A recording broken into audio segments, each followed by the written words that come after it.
আমি নাকি পেট্রোল বোমা নিয়ে ওই প্রধান বিচারপতির বাড়ির সামনে গিয়ে বোমা মেরেছি, পেট্রোল চার্জ করেছি, এই ধরনের মিথ্যা অভিযোগে উপরেও আমরা যখন বেল নিতে আদালতে আসতাম তখন আমরা বেল পেতাম না, এই কোর্টে কোর্ট ঘুরতাম। এর আগেও দিনের পর দিন যাতে করে আদালতের মধ্যে ঢুকতে না পারি সেই ব্যবস্থা সাবেক ফ্যাসিস্ট সরকারের পক্ষ থেকে করা হয়েছে। এবং আপনারা জানেন যে আমি 6 রাত পর্যন্ত এই আদালতের একটি কক্ষের মধ্যে আটক থেকে ঘুমিয়ে কাটিয়েছি। তারপরে অনেক আইনজীবী আমার সাথে সেদিন ছিল, আমার এই ডাইনে বায়ে যাদেরকে দেখেন সবাই সেদিন আমার সাথে এই আদালতে ছিল। আর যখন এই বৈষম্য বিরোধী আন্দোলন চলছে, একের পর এক গুলি হচ্ছে, আপনারা দেখেছেন যে এই গেটে আমাদের আইনজীবীদেরকে টানা হেঁচড়া করে গুলি করে আহত করেছে মার্চ ফর জাস্টিস প্রোগ্রামে। এবং এই প্রোগ্রামটি আমাদের ছিল শান্তিপূর্ণ প্রোগ্রাম, সেই শান্তিপূর্ণ প্রোগ্রামেও এই ফ্যাসিস্ট সরকার তার আক্রমণ করেছে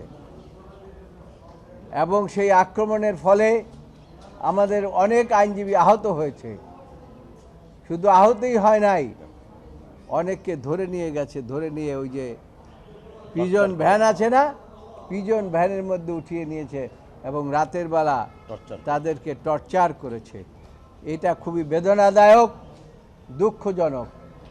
একজন আইনজীবীর বেল হোক আদালত থেকে, এটা আমরা চাই, কিন্তু তার ভূমিকা যদি হয় সারা দেশের বিরুদ্ধে এবং ফ্যাসিস্ট কায়দায় এবং ষড়যন্ত্রমূলক এবং আইনজীবীদের উপরে হামলাকে যদি তিনি সাপোর্ট করেন, প্রত্যক্ষ মদত দেন, এবং তিনি যদি বলেন যে এটা পুলিশ বাহিনী করে নাই, এটা তৃতীয় পক্ষ করেছে, তখন সেই লয়ার সম্বন্ধে আমাদের প্রশ্ন অবশ্যই থাকে। সেই জন্য আজকে ওই বেলের গতকালকে তারা চেম্বার জাজে গিয়েছিল, সরকার পক্ষ থেকে তার এই বেলের বিরুদ্ধে আবেদন করা হয়েছিল, আজকে আদালতে 1 নম্বর আইটেম হিসাবে নির্ধারিত ছিল। শুনানির প্রাক্কালে মাননীয় অ্যাটর্নি জেনারেল তাকে কিভাবে গ্রেপ্তার করা হয়েছে, তিনি পালিয়ে যেতেছিলেন ঝিনাইদহ বর্ডার দিয়ে এবং সেখান থেকে তাকে গ্রেপ্তার করা হয়েছে, এবং কিভাবে গ্রেপ্তার করা হয়েছে এবং তাকে কেন এই মামলায় গ্রেপ্তার দেখানো হয়েছে সেই কাগজটি পর্যন্ত তারা বেল পিটিশনের সাথে দেয় নাই, এটা ইচ্ছাকৃতভাবে। সেজন্য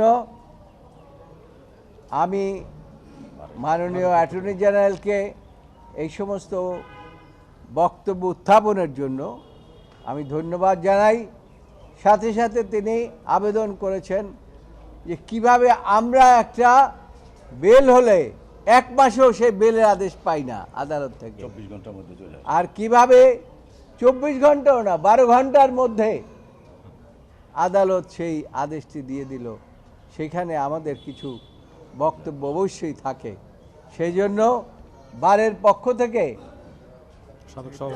আমি এই বারের 3 বারের সভাপতি হিসাবে আমি মনে করি যে বার কাউন্সিলের সদস্য হিসাবে আমার একটা দায়িত্ব আছে আইনজীবীদের প্রতি, কারণ আমাদের আইনজীবীদের উপরে হামলা যারা করে, এই আইনজীবীদেরকে যারা জেলে পড়ে, যাদেরকে ডিবি অফিসে নিয়ে অত্যাচার করে, তাদের পক্ষে কিছু বলার দায়িত্ব আছে বলে আমি মনে করেছি।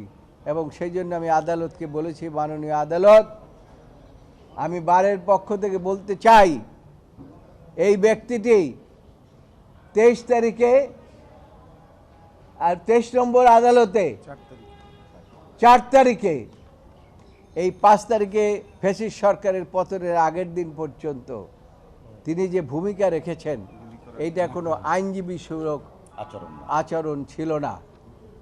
তাই আমি দাঁড়িয়েছি। এবং শুধু তাই নয়, 4 তারিখে যখন আইনজীবীরা এখানে মিছিল করছিল, সেই মিছিলের উপরে তার নির্দেশে হামলা হয়েছে। এবং তিনি, আমার মনে হচ্ছে এমনভাবে তিনি প্রেসে বক্তব্য রেখেছেন যে নির্দেশটি মনে হয় তারই ছিল।